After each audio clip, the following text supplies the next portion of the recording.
Olá, meu povo! Vamos a mais um vídeo aula de aquecimento rumo à paz financeira. Eu sou Rosane Francini, educadora financeira, e ensino adultos que pagam os seus boletos a conquistar a paz financeira em 30 dias. Na videoaula de hoje, a gente vai apresentar os passos para montar sua reserva de emergência e não passar sufoco. Compartilha para que mais conteúdos como esses eles possam ser sempre distribuídos. Então, o tema de hoje é como montar uma reserva de emergência para não passar sufoco.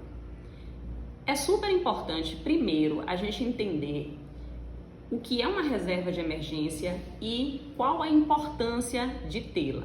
Afinal de contas, se você não tiver um dinheirinho guardado para aqueles momentos de imprevistos, uma coisa é certa, se você não tiver esse dinheiro guardado, os imprevistos eles sempre vão acontecer.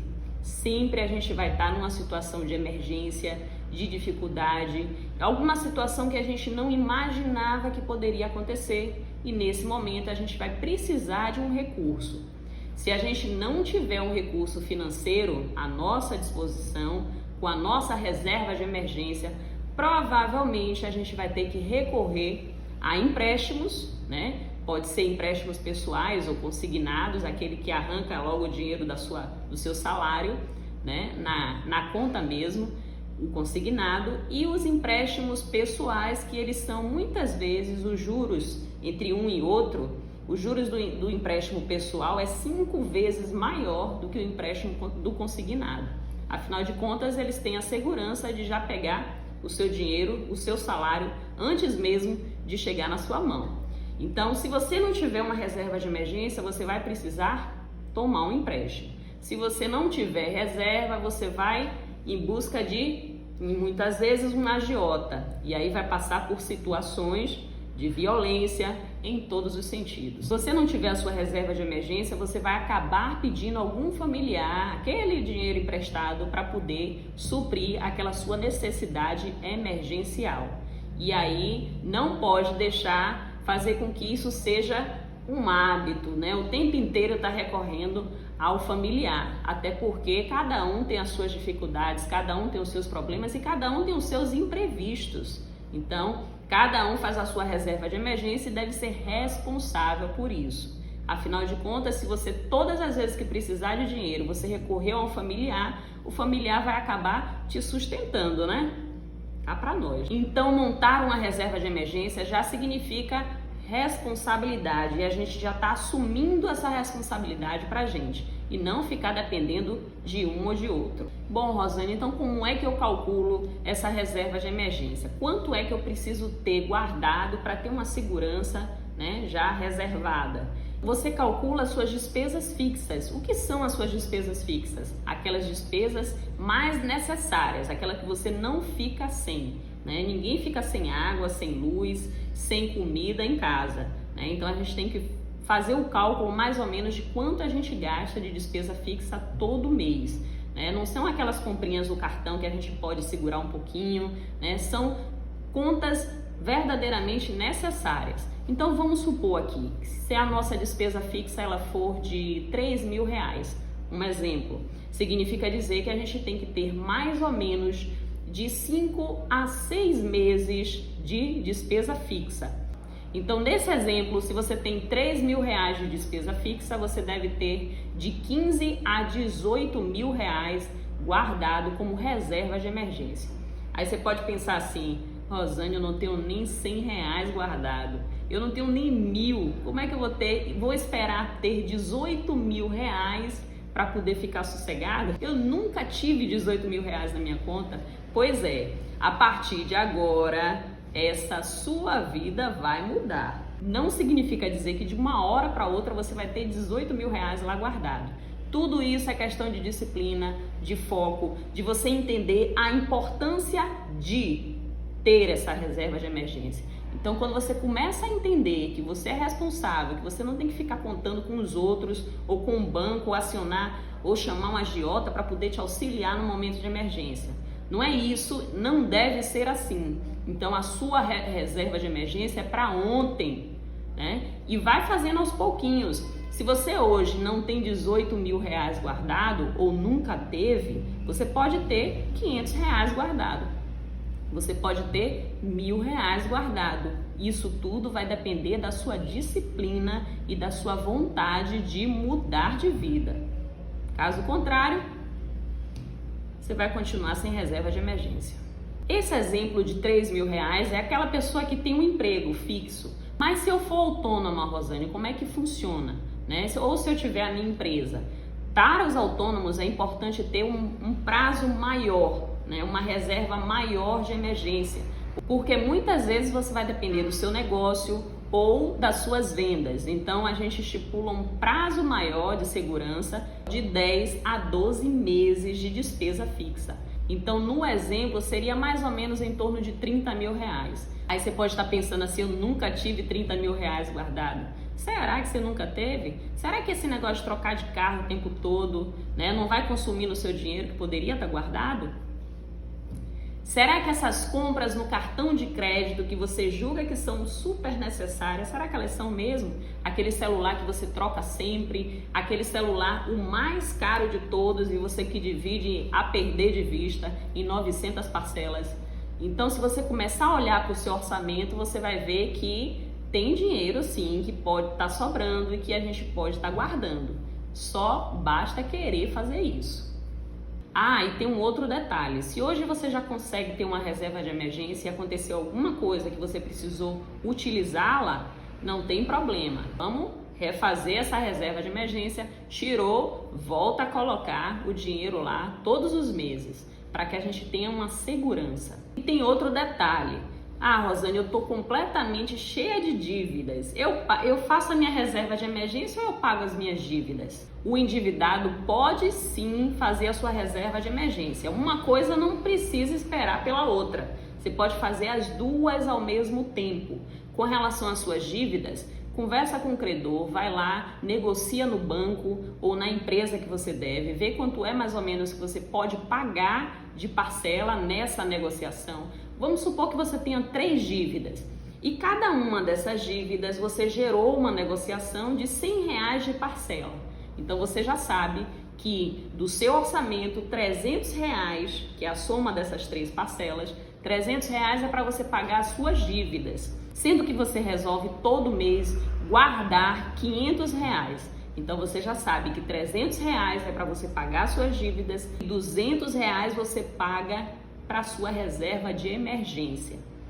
E vamos supor que dentro desse exemplo, uma dessas dívidas no meio do caminho, ela já finaliza. Então você pega aqueles 100 reais que você utilizava para pagar as suas dívidas, você pega os 100 reais e soma na sua reserva de emergência. Então você passa a pagar de dívidas 200 reais e para a sua reserva de emergência vai 300. Então você já começa a crescer o bolo um pouco mais rápido da sua reserva de emergência. Então não dá para falar de dívidas sem falar de cartão de crédito.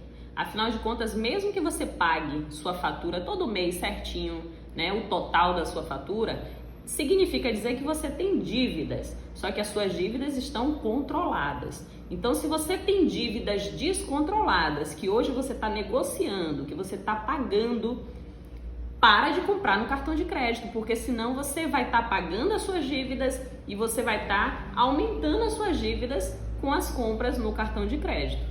Então, comprar no cartão também é fazer dívidas. Então, compre o necessário para a sua vida. Às vezes, a gente compra no cartão pela facilidade, por não sentir, sabe o quê? A dor do pagamento. Quando a gente compra à vista no dinheiro, quando a gente faz o Pix, hoje em dia comprar no dinheiro é bem difícil, Mas quando a gente faz no Pix, o dinheiro sai automaticamente da nossa conta. E isso dói. A gente pode perceber que parecer que não, mas isso dói.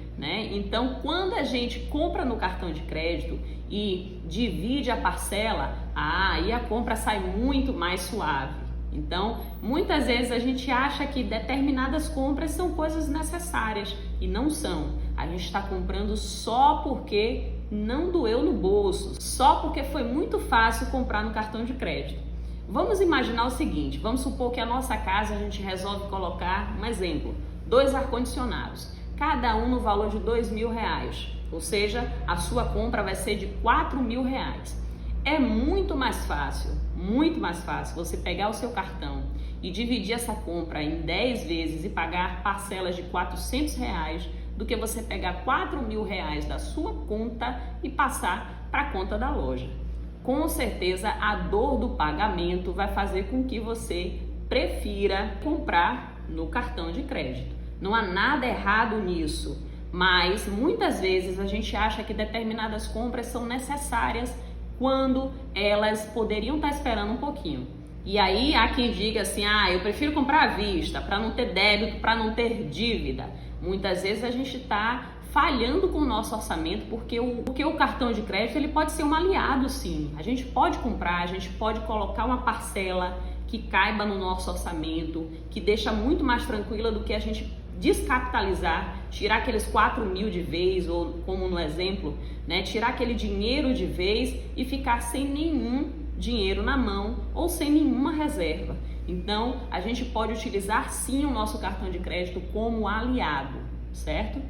E aí tem aquelas pessoas que têm o hábito de dizer, eu não tenho cartão de crédito, eu compro tudo à vista, eu compro tudo no dinheiro, mas na verdade quando aparece um problema, aí sai correndo para pedir o cartão de crédito emprestado, né? Então é muito melhor você ter o seu e garantindo ali o seu limite um pouquinho maior para que quando precisar de alguma coisa dentro da sua casa, você tenha o cartão de crédito para utilizar como aliado e não como vilão. Depende só do seu uso. E por que a gente fala de reserva de emergência? A nossa paz financeira, ela está completamente ligada à nossa reserva de emergência. Quando a gente tem uma reserva, a gente fica muito mais tranquila. Por quê? Diante de alguma emergência ou diante de alguma necessidade, a gente tem aquele dinheiro ou até mesmo o nosso orçamento, quando ele está um pouco estourado, a gente consegue pegar aquela reserva de emergência, um pouco dela, e suprir os nossos pagamentos, pagar um cartão de crédito e por aí vai. A gente consegue deixar o nosso orçamento equilibrado porque a gente tem aquela reserva ali que a gente pode pegar e retomar a qualquer momento. Quando a gente faz um extra, a gente pode também estar colocando um pouco naquela reserva de emergência. Então a reserva de emergência ela está completamente ligada à nossa paz financeira. Bom, isso aconteceu muito comigo. Tem momentos da nossa vida que a gente para de controlar as nossas contas, que é um erro absurdo. E a gente só vai ver depois a consequência desse absurdo que a gente faz. A gente precisa ter muito controle nas nossas contas, ou seja, registrar tudo aquilo que a gente compra, tudo aquilo que a gente paga, né? Ter esses registros, seja no caderno, seja na planilha de Excel, seja no aplicativo. Eu utilizo muito o aplicativo, mas por muito tempo não utilizava nada e vivia, né, muitas vezes apenas comprando, recebendo, gastando e por aí vai. Então quando a gente faz isso, quando a gente não tem um controle financeiro, a gente não vai nem saber quanto é que a gente precisa colocar de reserva, quanto é que deve ser a nossa reserva de emergência, e a gente acaba não tendo a reserva. A gente sai pagando tudo e muitas vezes o nosso orçamento está estourado, né? A gente já está ganhando menos do que a gente paga de despesa. Então essa falta de controle financeiro traz um prejuízo enorme na nossa vida.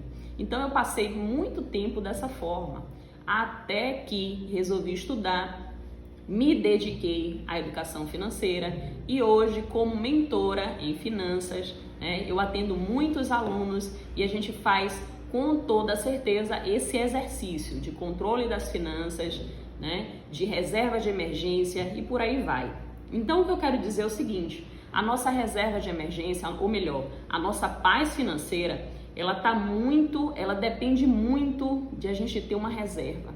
E por isso a importância da gente ter uma reserva, para que a gente possa ter tranquilidade. Agora é o seguinte, tem momentos na nossa vida que a gente queima a ponte, certo? Que história é essa de queimar a ponte, Rosane? Tem momentos na nossa vida, essa é uma história que a gente não sabe realmente se aconteceu ou não, mas fica o aprendizado, fica a moral da história. Existia um grande general que foi com seu exército para invadir uma cidade. E nessa cidade, o acesso para essa cidade era uma ponte, né? E aí ele resolveu o seguinte, ele atravessou todo o seu exército para invadir a cidade, e mandou queimar a ponte. Ou seja, ou a gente ganha essa guerra, né? Não tinha outra opção. Então tem momentos na nossa vida que a gente queima a ponte. Que momentos são esses? Aqueles momentos que a gente raspa a nossa reserva toda para poder realizar algo grandioso na nossa vida, que vai fazer uma transformação na nossa vida. E eu já passei por vários momentos como esse. Então não venha com aquela história, né? Muitas pessoas dizem assim, não financie a sua casa, porque a sua casa você vai pagar com 30, 40 anos, é muitos juros, é juros para você pagar 2 ou 3 apartamentos. E daí? Se você financiando a sua casa própria, você vai conseguir, por exemplo, sair de um bairro e morar em um outro bairro melhor. Com certeza você deve fazer isso. E daí que pague juros, né? É o preço que se paga para a gente ter essa transformação na nossa vida. Então vai ter momentos que a gente vai queimar a ponte, que a gente vai pegar a nossa reserva, que a gente vai torrar tudo para poder realizar algo grandioso na nossa vida. Isso aconteceu com a gente. Nós morávamos, eu, meu esposo e meu filho na época, só tinha um, hoje eu tenho 2, né? Nós morávamos no subúrbio, fomos criados no subúrbio, mas a gente queria um outro ambiente, uma outra realidade para o nosso filho, porque na época ele tinha 7 ou 8 anos de idade. E eu fiquei muito reflexiva quando eu parei para pensar como é que seria meu filho daqui a 10 anos. Por idade, com 17 anos, né, vivendo naquele ambiente. E aí, pensando nisso, a gente resolveu que a gente queria um outro ambiente para o nosso filho. E aí a gente fez de tudo, a gente raspou a reserva de emergência, aí a gente realizou a nossa compra do nosso apartamento financiado, mas que com toda certeza, mesmo raspando toda a nossa poupança, toda a nossa reserva que a gente tinha, foi uma grande transformação na nossa vida. Tirar o nosso filho do ambiente em que ele vivia e trazer para um outro ambiente cheio de outras possibilidades. Então foi uma transformação muito importante na nossa vida. Então tem momentos que a gente precisa queimar a ponte, gastar tudo que tem, tudo que for necessário para que a gente faça algo grandioso na nossa vida. Mas que isso não seja a rotina. O importante sempre é a gente ter a nossa reserva de emergência e em alguns momentos, se a gente precisar fazer isso, a gente poder contar também com a reserva para poder realizar tudo isso. Gostou desse vídeo? Clica no gostei e compartilha esse vídeo para alguém que você gosta e sabe que gosta desse conteúdo também. Até a próxima!